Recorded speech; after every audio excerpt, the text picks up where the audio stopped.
L'esprit et la sexualité, enregistrement fait lors de l'année 2024.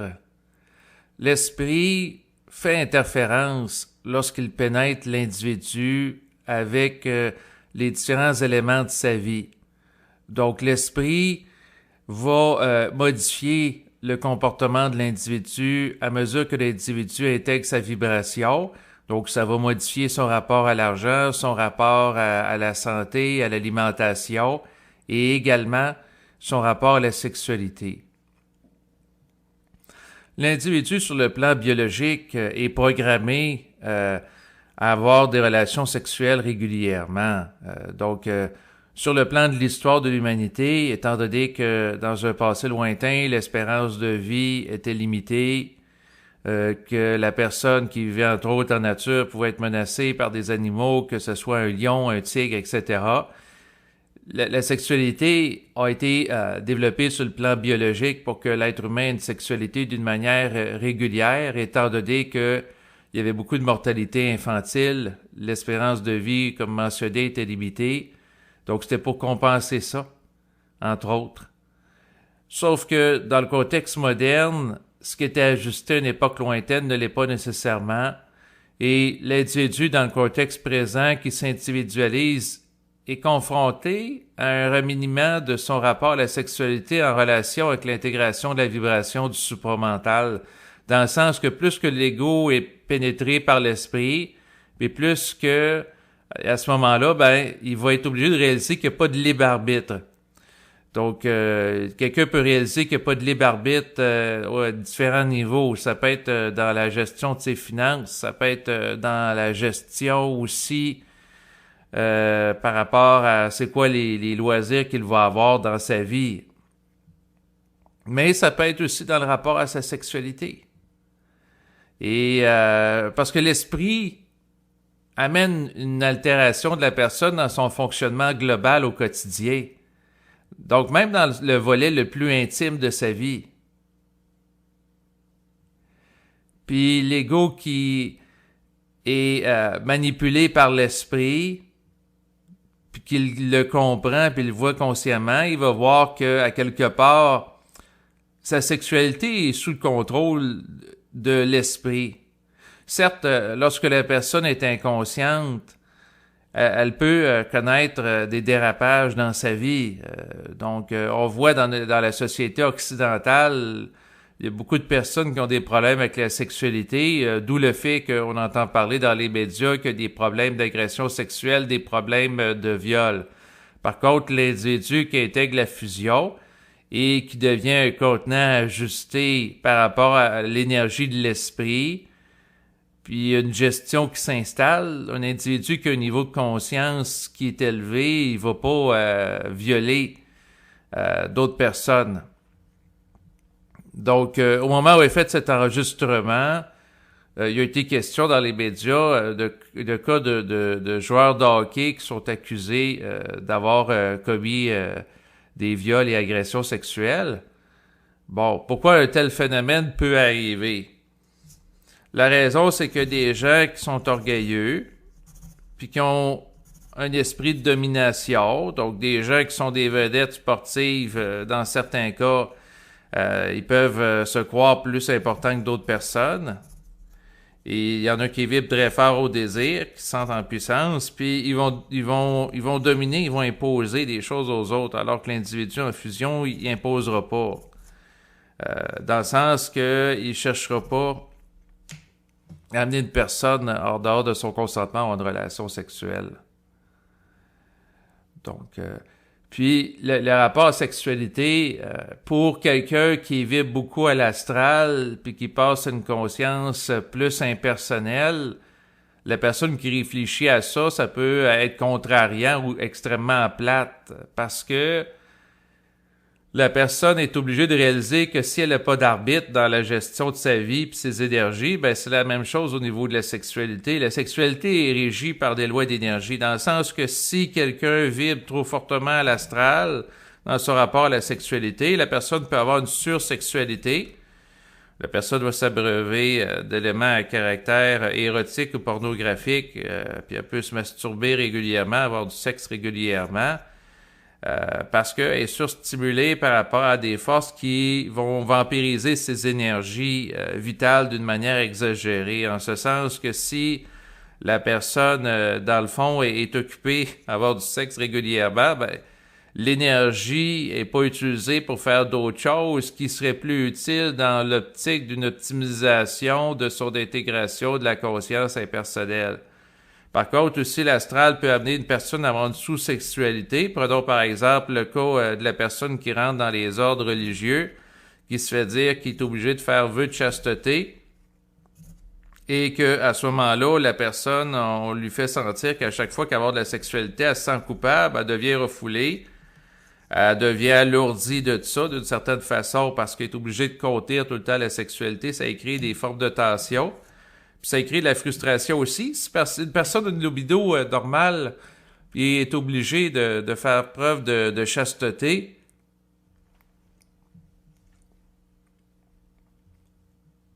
alors que c'est pas dans sa nature, ben c'est pas intelligent, dans le sens que la personne elle va avoir pareil des pulsions sexuelles puis elle va se sentir coupable. Pourquoi? Parce qu'elle respecte pas son rythme qui est normal. Donc ça va y créer des tensions. Puis dans ce sens-là aussi, la personne est astralisée. Parce qu'il y a des gens qui vont penser que la personne qui s'élève en conscience, elle aura plus de sexualité. C'est un signe qu'elle se détache de la l'humanité pour éthériser sa conscience. C'est pas nécessairement le cas. Il y a des gens dans les ordres religieux qui se racontent des histoires sur le plan psychologique, qui se croient évoluer parce qu'ils n'ont pas de vie sexuelle à comparer d'autres personnes, mais en réalité, c'est pas nécessairement le cas. La personne qui est réellement évoluée va vivre une sexualité qui est ajustée par rapport à l'intelligence de l'esprit, ni plus ni moins. Et atteindre cet état de juste équilibre dans la gestion de l'énergie, c'est pas quelque chose d'évident. Pourquoi? Ben, ça prend de la contenance. Puis pour que l'ego ait de la contenance, il faut que son intelligence soit ajustée à celle de son esprit. Puis pour que l'ajustement soit fait, il faut que l'ego soit capable de contenir cette énergie-là. Puis il faut que l'ego soit désastralisé. Plus que l'ego est désastralisé, plus qu'il va faire une gestion optimale des différentes énergies de sa vie, son énergie physique, son énergie intellectuelle et également son énergie sexuelle qui en fait partie. Si je pose la question à l'esprit, est-ce que l'individu nouveau est voué à être quelqu'un qui progressivement va se détacher de l'énergie sexuelle en tant que force biologique qui sert à la reproduction de l'espèce? Ben, ce que ça me dit, c'est qu'il va se détacher de la sexualité, dans le fond, de la suractivité sexuelle qu'on peut chercher à l'amener à avoir à travers l'exposition à des... quelqu'un peut regarder de la pornographie sur Internet, mais la personne peut tout simplement écouter un téléroman où il y a tellement de scènes et de rebondissements à caractère sexuel ou suggestif que ça va la stimuler dans certains cas un peu trop sur le plan sexuel par rapport à ce qu'elle a à vivre par rapport à la sexualité. Mais plus que l'esprit, le double, prend le contrôle de la vie de l'ego... puis plus que l'ego réalise qu'à quelque part, il est obligé de s'ajuster à l'intelligence de l'esprit, puis dans toutes les sphères de sa vie. Ça peut représenter un deuil. L'ego qui était chevauché par l'astral, qui avait une sexualité un peu plus débordante qu'il était censé en avoir, puis là, il peut plus en avoir autant. Ça peut être contrariant par rapport à lui, un peu comme l'ego qui avance en âge. Puis si c'est un homme, un individu masculin, puis il se rend compte que avec les années, il y a moins de testostérone qu'il y en avait à 20 ans. La personne est rendue à 40 ou à 60 ans, réalise ça. Elle peut vivre un deuil par rapport à son changement biologique.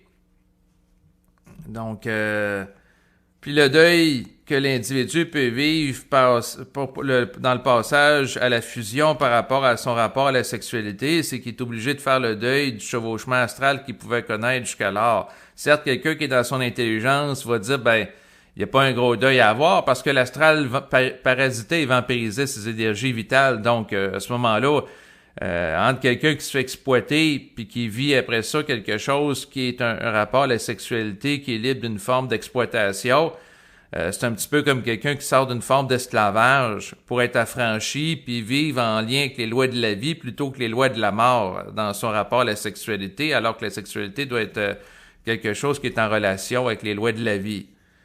Quelqu'un d'extérieur va dire, ben ça doit être facile, mais ce n'est pas nécessairement le cas pour tous les égaux.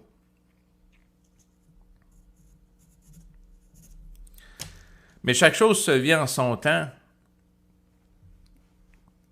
Quelqu'un peut écouter un enregistrement qui lui dit que s'il intègre l'esprit, à un moment donné, ben sa sexualité, il en aura peut-être pas autant quand il veut ou quand il le désire. Il peut trouver ça épeurant ou contrariant, mais en même temps, plus que la personne entre dans la conscience de l'esprit, ben en contrepartie, il vit d'autres choses. C'est-à-dire que si la personne, au lieu de se remplir et de se sentir vivant et dynamisé dans son rapport à la sexualité, la personne s'alimente plutôt de vivre un état de vide mental. Certes, la personne elle se conscientise, puis elle a une pulsion sexuelle, puis à un moment donné, une relation sexuelle où elle se masturbe, elle peut profiter du moment présent, mais la personne, à un moment donné, en vient une conscience qui est manipulée continuellement par l'esprit, les situations, les événements, et que ses énergies sont orientées, puis ça peut être extrêmement contrariant, surtout par rapport à sa dimension intime, dans le sens que quelqu'un peut dire,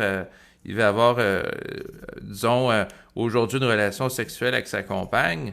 En théorie, c'est supposé être possible, sauf qu'il y a un concours de circonstances qui fait que finalement, ben, c'est pas possible, puis ça lui dit intérieurement que ça n'aura pas lieu, puis ça n'a pas lieu, alors que techniquement c'est supposé d'avoir lieu. L'esprit,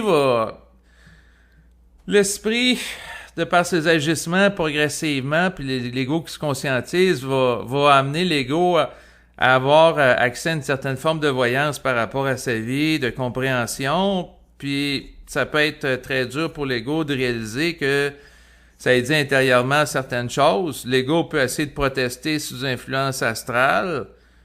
Puis, avec le temps, un peu comme un enfant qui est immature, il est obligé de reconnaître que finalement, ben, c'est intelligent que l'esprit lui fasse vivre ça parce qu'il intègre l'intelligence de l'esprit, un peu comme l'enfant qui mature et qui intègre une compréhension analogue à celle de l'adulte qui a encadré son comportement alors qu'il vivait au préalable un état d'inconscience. L'esprit, c'est un petit peu la même chose. Donc, un enfant qui est habitué régulièrement d'avoir des bonbons ou un jeune homme qui est habitué régulièrement d'avoir de la sexualité, à un moment donné, ça se fait casser, la personne se fait vivre une situation où il peut plus avoir de sexualité, prenons par exemple par rapport à un problème de santé. Il peut plus, puis à ce moment-là, ça se peut que l'esprit l'amène à réaliser que c'est intelligent parce que l'énergie qui passait à vivre sa sexualité peut être utilisée ailleurs. Donc, pour l'amener dans une intégration plus vaste de sa conscience, puis de le sortir d'une mécanicité dans un comportement biologique réflexe. Moi, en tant qu'ego, je viens de dire ça, puis là, je réfléchis ça, puis je me suis dit, Chris, je pensais pas te dire ça aujourd'hui. Puis là, il me vient en tête d'où est-ce que ça peut venir, ce type de mots-là. Il me vient en tête, j'avais écouté un enregistrement d'André Moreau qui disait que la sexualité, de ce que je comprends, c'était pas l'expression fondamentalement du coït mécanique névrotique. Donc, c'est sûr que la personne qui a un coït névrotique mécanique dans le sens que c'est un comportement par automatisme qui est pas vécu, investi en conscience, mais plutôt le fruit d'habitude, dans le sens que si quelqu'un est habitué d'avoir une relation sexuelle tous les mercredis, les dimanches soirs, par habitude environ, la personne est prise dans une structure. Or, l'esprit rend l'individu libre de la forme pour vivre éventuellement autrement la sexualité. L'esprit est libre de la forme dans tous les sens. Dans le sens que les concepts aussi psychologiques relatifs à la sexualité, il est libre de ça dans le sens que il n'est pas soumis à la chasteté, il n'est pas soumis aussi aux formes d'expression sexuelle conventionnelle, dans le sens que quelqu'un peut dire, ben, l'individu, il doit être monogame, ou non, l'individu, il doit être polygame, ou il doit pratiquer la polyamour, il doit pratiquer ci, il doit pratiquer ça. Non, l'individu qui vit dans l'esprit, il suit un mouvement d'énergie. Certes, s'il a intégré le principe de l'amour, il va respecter son ou sa ou ses partenaires, parce qu'aujourd'hui, ça devient complexe. Puis il va suivre une vibration. Si l'individu, ça lui dit intérieurement, de par son esprit, toi, tu as juste à avoir une partenaire, parce que sans ça, tu te disperses trop au niveau de ton énergie par rapport à ce que tu as à accomplir dans ta vie présentement. L'individu est obligé de suivre la vibration de ce qui lui est indiqué, puis s'il le fait pas, puis à un moment donné, ben la personne, il y a plusieurs partenaires, puis là, il y a des guerres d'ego entre les partenaires, puis il perd beaucoup d'énergie, tôt ou tard, il va être obligé de reconnaître l'intelligence de ce que ça y avait dit au niveau de l'esprit. L'esprit mène la vie de l'individu, c'est dur à accepter, c'est très contrariant. Pour l'ego qui peut réfléchir ou qui est sous influence astrale, à mesure que l'ego devient transparent, puis il vit son sevrage de l'astral consciemment, ça devient plus facile. Mais ça, c'est avec le temps et l'intégration de conscience. Puis l'ego réalise aussi que la sexualité n'est pas sous son contrôle, de serait-ce que sur le plan biologique. Quelqu'un qui est dans la fleur de l'âge, prenons un jeune homme qui est dans la vingtaine, puis il se réveille à 2 heures du matin en érection, parce qu'il vit une tension sexuelle, bon, ben, il l'a pas nécessairement décidé. Même chose par rapport à un religieux qui fait jeu de chasteté, donc il n'a pas le droit d'avoir des relations sexuelles avec des personnes, il n'a pas le droit de se masturber. Puis finalement, la personne, elle se ramasse à faire des rêves érotiques ou elle a des relations sexuelles, puis elle se met, c'est un homme à éjaculer au moment du rêve. Pourquoi? Ben, parce que il y avait une tension énergétique qui s'accumulait, c'est-à-dire les spermatozoïdes dans ses testicules, puis à un moment donné, ben, il faut que ça sorte. Il faut que l'énergie circule. La sexualité de l'individu, en réalité, devrait être fluide, mais une fluidité intelligente, harmonisée avec les lois de la vie, en relation avec le rapport de l'esprit, et pas une sexualité mécanique inconsciente, ou pas une sexualité hypertrophiée par rapport à des désirs qui proviennent de l'astralité. Mais l'individu, si, par exemple, le religieux qui fait vœu de chasteté, puis il fait des rêves érotiques où il y a des relations sexuelles avec des gens du même sexe ou de d'autres sexes ou ainsi de suite, quelqu'un peut être traumatisé parce que ça va à l'encontre de ses vœux. Mais en réalité, si la personne a la compréhension et la conscience que la pensée vient d'ailleurs, puis à un moment donné, ben, il y a un phénomène de circulation d'énergie qui doit se faire. La personne peut tout simplement regarder froidement le processus en réalisant qu'à quelque part, l'énergie doit circuler et qu'on lui amène sur son écran mental des scènes pour l'amener à vivre une forme de sexualité. Mais cette sexualité-là lui est imposée malgré lui. Il l'a pas décidé, il l'a pas choisi. Même chose pour la personne qui est pas dans les ordres religieux puis qui vit un problème de santé. Prenons par exemple quelqu'un qui a un problème au niveau du pénis, puis il peut plus avoir une vie sexuelle normale, ben ça lui est imposé. Habituellement, les gens choisissent pas ça. Donc, il réalise qu'il est pas maître dans sa gestion de sa sexualité, il est pas maître dans la gestion de ses finances, ça c'est d'autres prises de conscience. Il est pas maître non plus dans sa gestion des gens qu'il rencontre ou qu'il rencontre pas. Fait que finalement, l'ego, il réalise qu'il est pas maître de grand chose dans sa vie. Donc, plus que la personne réalise qu'elle n'a pas de libre arbitre, son rapport change à la sexualité dans le sens que, comme le religieux qui se sent coupable parce qu'il fait des rêves érotiques, la culpabilité, ça vient de l'astral, c'est un poison pour l'âme, donc il peut infiltrer par rapport à ça. Il va vivre ce qu'il a à vivre sur le plan biologique. Il vivra plus non plus un désir compulsif par rapport à la sexualité. Il y a des gens qui font de la dépendance sur le plan sexuel. Ce qui montre que leur sexualité n'est pas ajustée par la conscience. Toutes les perversions, les dérapages sur le plan sexuel sont en relation avec l'influence astrale. La sexualité présentement sur Terre est pas ce qui est appelé à être demain, ça c'est clair par rapport aux gens conscients. Puis éventuellement, ce qui va arriver, c'est que il va y avoir des ajustements vibratoires par rapport aux structures humaines. L'être humain de l'époque présente, suite à des changements techniques rapides qui ont eu cours lors de la période de l'industrialisation, environ dans les 200 dernières années, son mode de vie a changé drastiquement.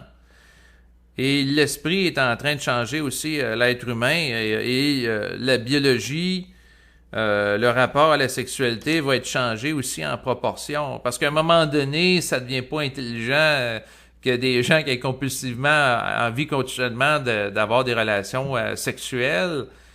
Parce que si les gens ont une espérance de vie plus longue, la mortalité infantile est appelée à disparaître, ainsi de suite. Bon, ben à ce moment-là, la sexualité qui avait une fonction de générer continuellement puis rapidement des êtres humains, ça a plus court, là.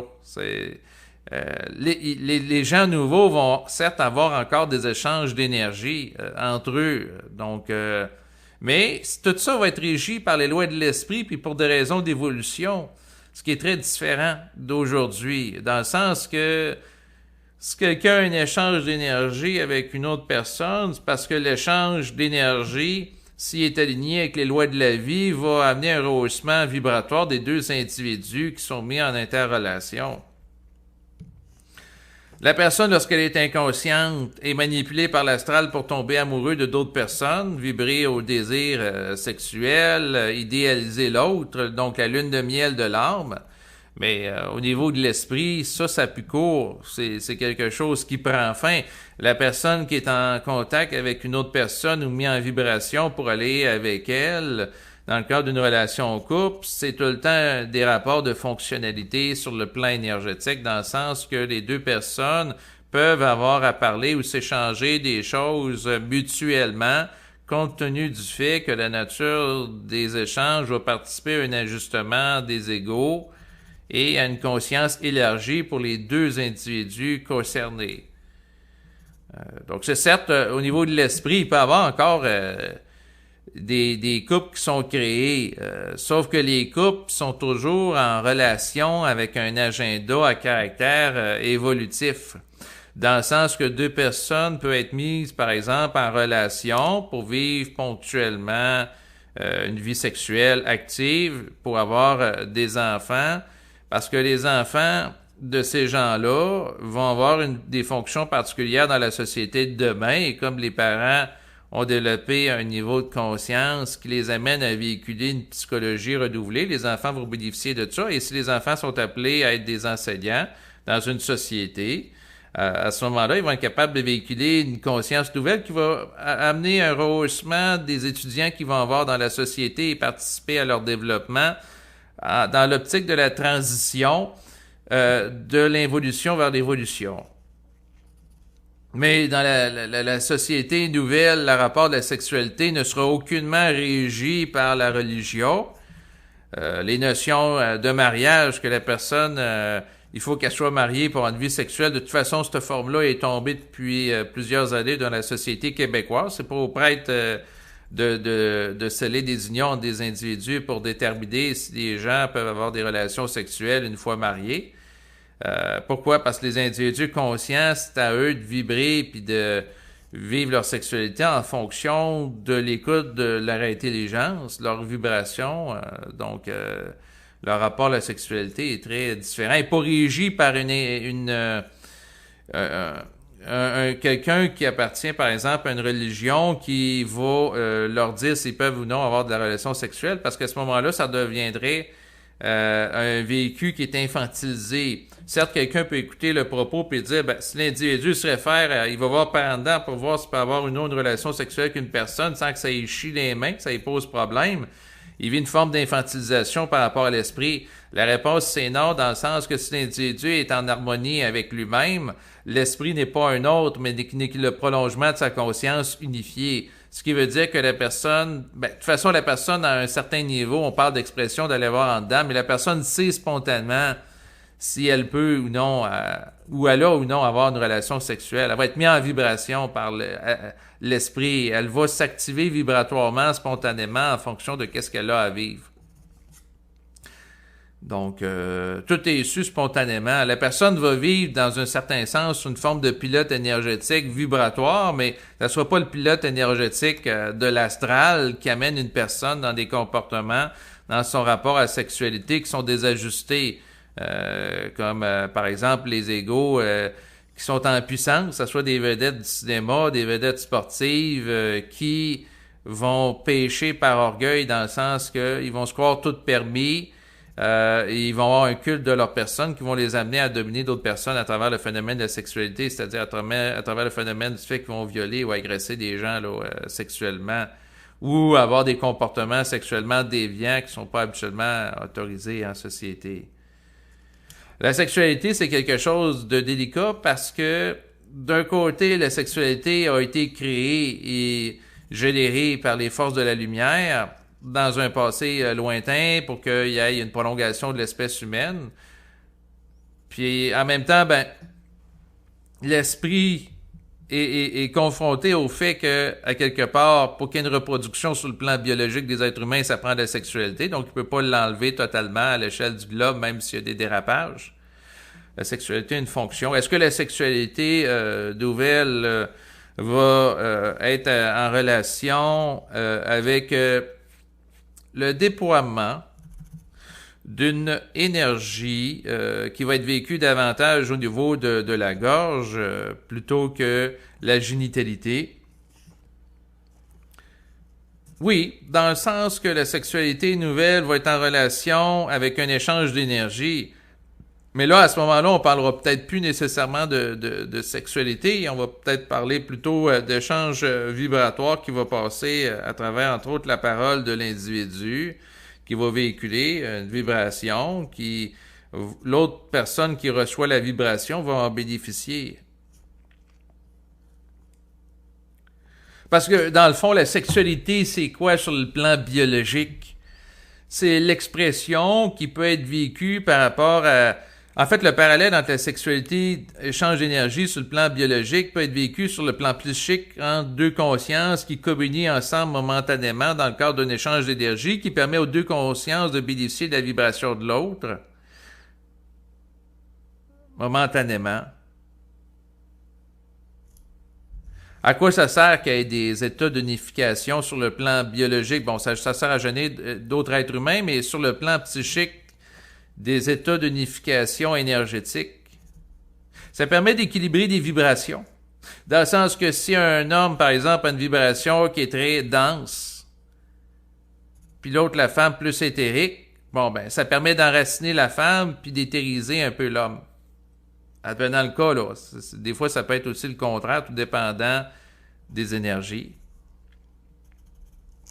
Mais il va venir un stade que l'individu va être capable de vivre des échanges énergétiques aussi avec des êtres interdimensionnels. Donc, il n'y aura pas nécessairement à vivre des états d'affiliation biologique ou psychique momentanément avec des êtres vivants sur le plan de la matière, mais il va pouvoir vivre des états comme ça avec des êtres qui vivent dans le cosmos.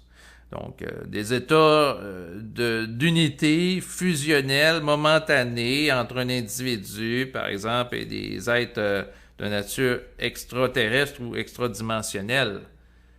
Ça pourra éventuellement être vécu. Mais ce que l'individu doit comprendre, c'est que lorsqu'il est inconscient, il a l'impression que sa sexualité est sous le contrôle de son ego. Lorsqu'il se conscientise et réalise que finalement, c'est pas nécessairement le cas, puis il reçoit des informations à l'intérieur de lui qui l'amènent à gérer sa sexualité d'une certaine façon. Puis lorsqu'il est totalement conscient, il vit sa sexualité sous le pilote automatique de l'esprit, dans le sens qu'il va être mis en vibration ou non pour avoir une sexualité en lien avec l'optimisation de sa personne en tant que véhicule servant à transmettre de l'énergie.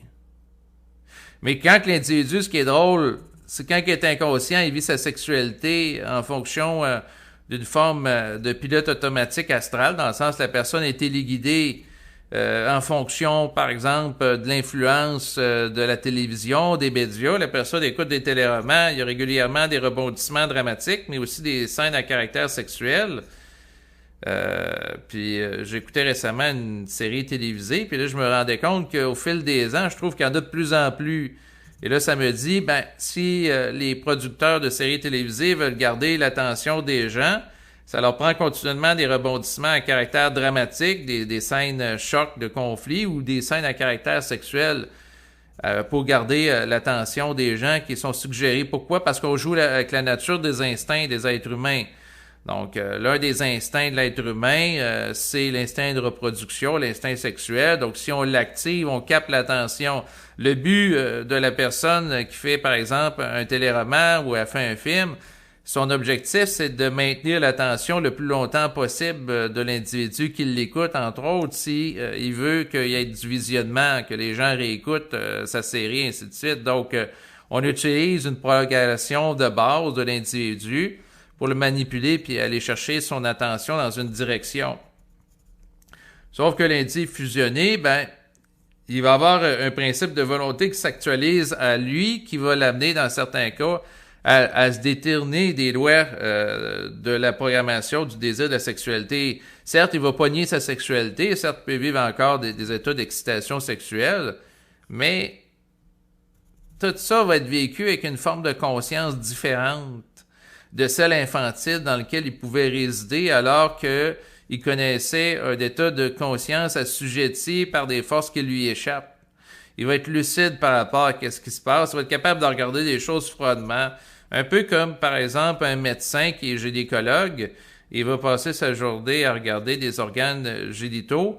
Et si la personne est médecin puis elle vit un rapport impersonnel par rapport au patient, il n'y aura aucun moment qu'il va connaître un état d'excitation sexuelle, alors que l'exposition, dans certains cas, à des organes génitaux dans le cadre d'une télésérie à caractère romantique l'exciterait.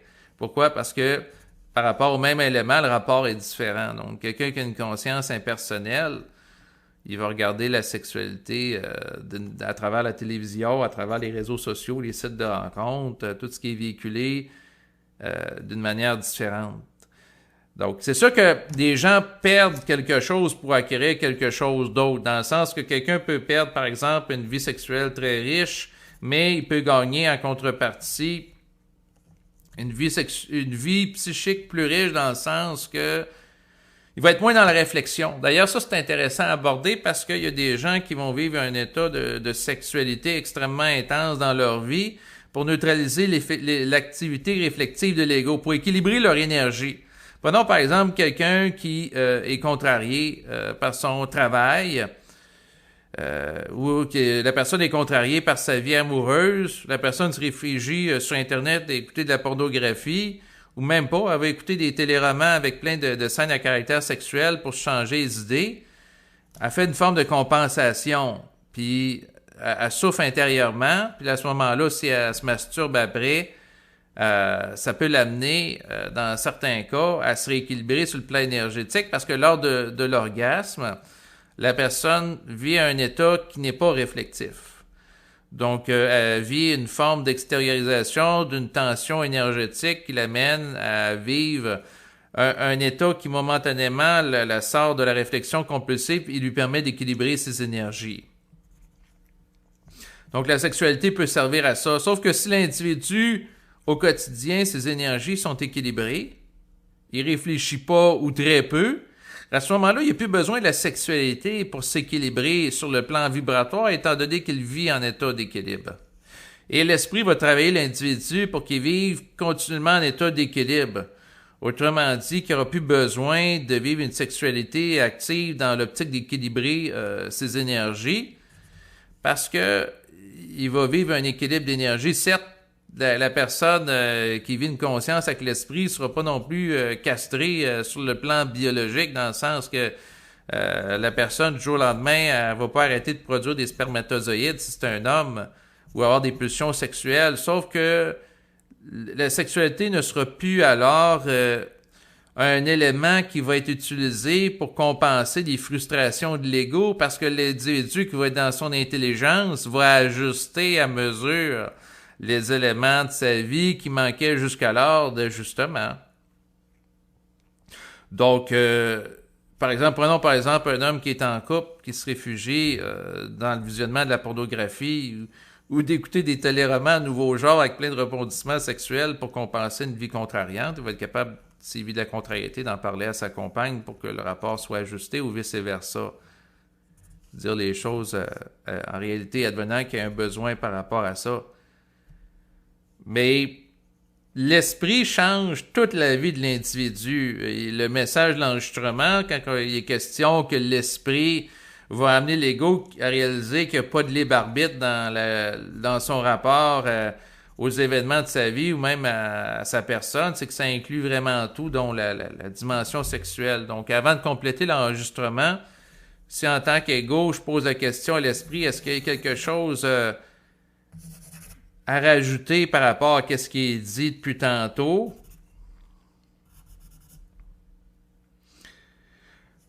Oui, ça me dit l'individu nouveau qui vient un processus de conscientisation, il n'y a pas à réfléchir à son devenir de la sexualité, il n'y a pas à faire de l'anxiété à savoir si dans le futur il va y avoir moins ou plus ou pas de sexualité, il y a juste à s'occuper d'être bien ici et maintenant. Il y a juste à s'occuper, à se laisser être consciemment et d'agir ajusté en fonction des vibrations. Et une des particularités de la sexualité de l'être humain nouveau c'est que c'est une sexualité qui est libre du conditionnement social et d'hypnose des masses, des modes. Dans le sens que si une personne dans une collectivité, puis la collectivité, disons que c'est des gens qui pratiquent, il y a des communautés qui vont pratiquer la polygamie, ou il y en a d'autres que c'est le mariage monogame, ou il y en a d'autres, c'est l'amour libre, c'est des hippies, des peace and love, ou c'est le partnership amoureux polyérotique, ou c'est ci ou c'est ça. L'ego qui est conscient va pas vivre sa sexualité ou la chasteté pour les moines, les religieux. L'ego qui est en harmonie avec l'esprit cherchera pas à vivre en fonction d'une mode, mais il va chercher à vivre en fonction de lui-même, dans son individualité. Son rapport à la sexualité. Le rapport de l'ego conscient avec la sexualité, comme tous les aspects de sa vie, l'argent, le travail, l'alimentation, et va être individué par sa conscience. Puis même l'ego, si, de par sa programmation, est appelé à un moment donné à ne plus avoir de sexualité ou peut être en mesure sur le plan biologique d'en avoir en relation avec des problèmes de santé, l'ego va être appelé à vivre d'autres choses parce que la nature a horreur du vide. Autrement dit, ces énergies vont être canalisées autrement. Puis ça va le stimuler parce que l'ego peut dire, ben là, si je perds la sexualité dans ma vie, je vais manquer de stimulation, de plaisir de vie. Or, d'autres plaisirs de vie peuvent apparaître au sein de la personne. Puis le fait de véhiculer une vibration qui est vitalisante à travers la parole peut être une forme de plaisir de vie compensatoire. Mais encore là, à ce stade-ci, c'est plus de la compensation, parce que l'ego cherchera, si l'ego s'harmonise avec l'esprit puis il ne peut plus avoir de sexualité, il cherchera pas un plaisir de compensation parce qu'il va avoir la conscience que c'est intelligent qu'il n'en vive plus. Donc, à ce moment-là, il va être en émission vibratoire créative comme étant quelque chose de naturel. De toute façon, l'ego qui devient conscient, il ne pourra plus réfléchir à la question de la sexualité éventuellement. Il va tout simplement vivre son rapport à la sexualité dans le cadre d'un état de vide mental de forme réflexive. Il va suivre tout simplement la vibration. Mais il va suivre la vibration dans le sens qu'il ne vivra pas un état d'impulsivité soumis à de l'astralité. Mais il va tout simplement suivre des lois d'énergie. Et si l'ego a intégré le principe de la volonté, de l'intelligence à l'amour, ça va être dans le respect de ses proches. Si l'ego a une famille, ben, ça va être dans le respect de sa compagne. Ouais.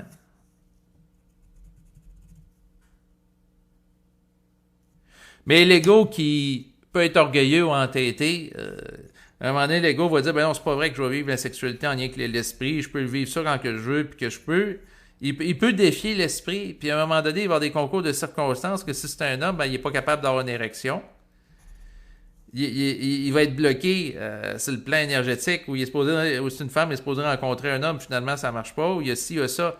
Fait que finalement, les concours de circonstances vont faire en sorte que il n'y aura pas le choix de vivre la programmation qui lui est assignée. Dans un sens, quelqu'un qui réfléchit à ça, c'est horrible parce que la société met l'emphase sur l'individu qui est aux commandes de sa vie. Il y a des programmes de croissance personnelle. L'individu peut avoir ci, il peut avoir ça. Puis plus qu'il intègre sa conscience, puis plus qu'il réalise que c'est pas ça. Donc c'est sûr que ça peut être stressant ou anxiogène.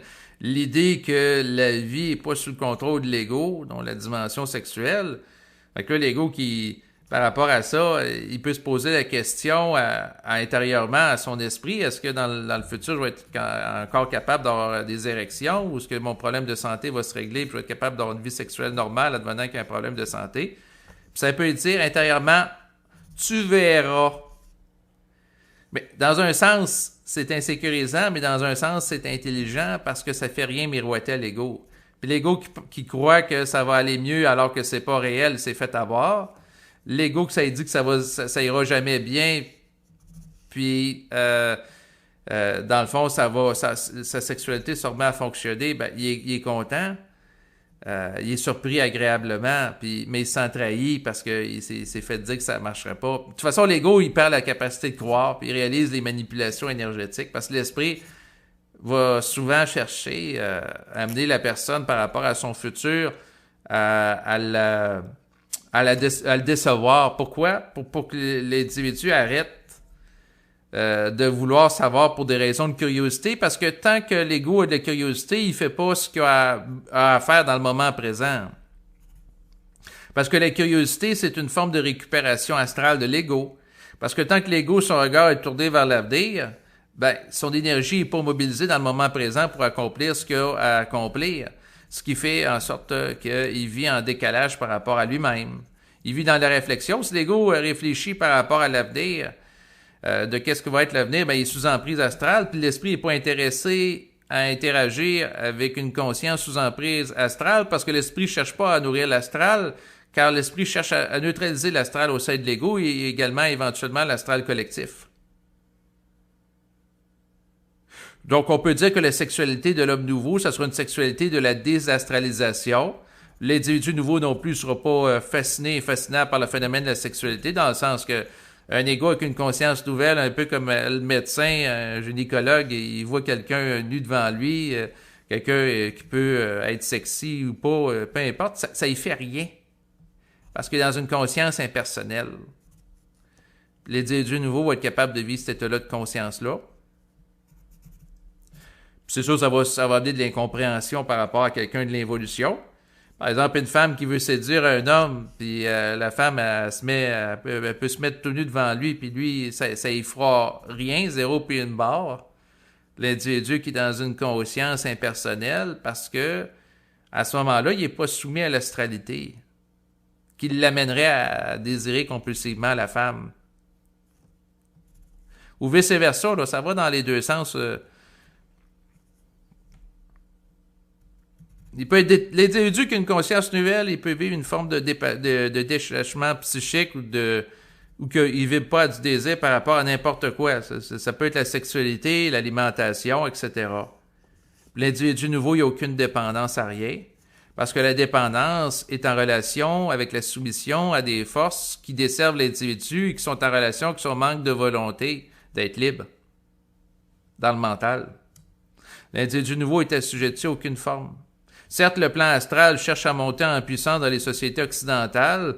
On peut voir à travers le phénomène de l'hypersexualisation des jeunes filles ou l'hypersexualité dans les médias ou les jeunes qui sont amenés à des comportements de séduction, des petites tenues sur le web, sur les réseaux sociaux. Il y a comme une forme d'astralisation dans les pays occidentaux en lien avec ça pour amener les gens quelque part à vibrer beaucoup de la sexualité. Dans un sens, ça mène un phénomène de vampirisation collectif d'énergie considérable qui pourrait être utilisé ailleurs en vertu d'un déploiement créatif d'individus. Donc, l'astral joue son rôle retardataire, ben, c'est à l'individu conscient qui est en contact avec l'esprit de jouer son rôle d'être lucide, de comment qu'on cherche à le manipuler dans ses énergies, ses instincts, ses pulsions. Et de voir clair par rapport à tout ça. Donc, c'est ce qui va compléter cet enregistrement qui se rapportait au phénomène de la sexualité.